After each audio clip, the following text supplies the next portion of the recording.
Coach, how's it going? Hey, Ryan, we got a bet on this first question, so let's see what it is. I figure you're probably going to win the bet, but I was wondering, could you provide any updates on on Talia? I just want to know how has he looked during practice? There's really no new updates other than, what we talked about on Tuesday. He's still be a game time decision.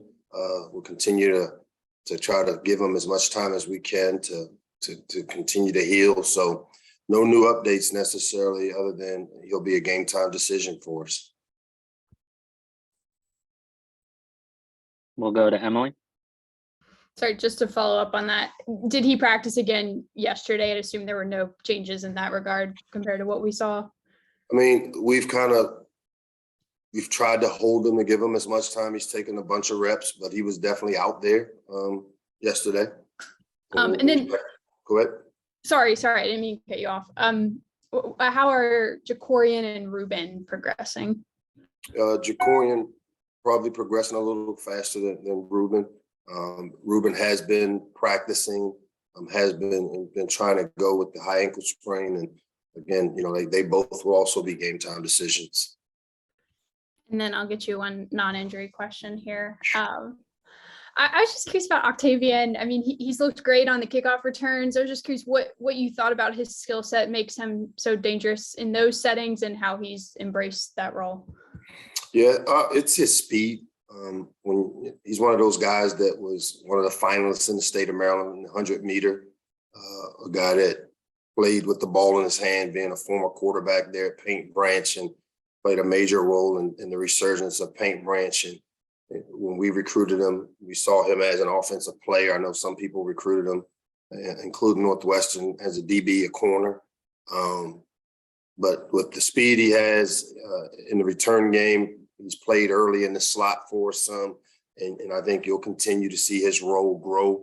The only thing that's kind of held him back has been just the freshman mistakes that come along with, coming into this system. But he has a bright future here. He's done a really good job on KORs here the last couple of weeks, and I think you'll see his role continue to improve and add to his role as this season goes on.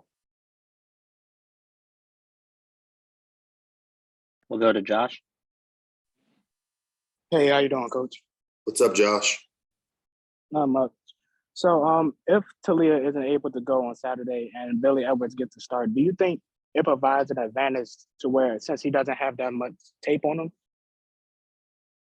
Say that you kind of broke up at the end. I didn't hear the last part.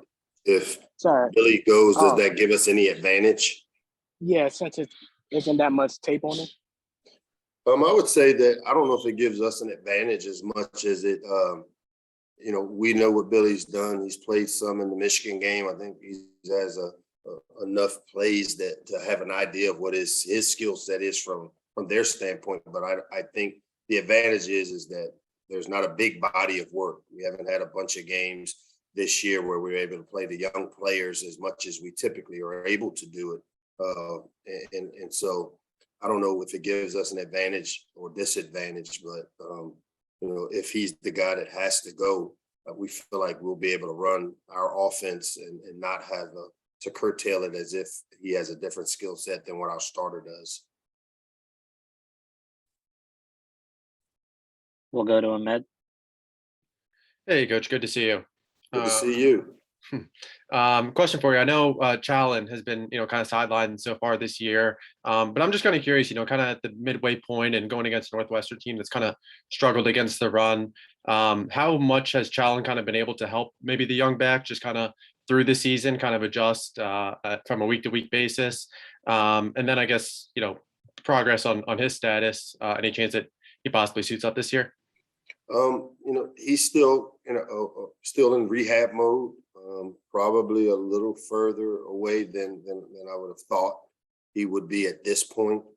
But that's just what happens with these knee injuries at times. It just depends on how aggressive you attack the rehab process. And, he's also provided some senior leadership in that room. But the type of room that Coach Brooks has, though, he has a bunch of self-starters as you can see in terms of how Antoine changed his life around, didn't take a lot of pushing to have him have to do it. So we have a bunch of self-starter leader type personalities in that running back room with Roman and Ramon and Kobe and Antoine. So, but Challen has been able to offer just that big brother, older player leadership since he's been around here. But Coach Brooks has really done a good job with that room.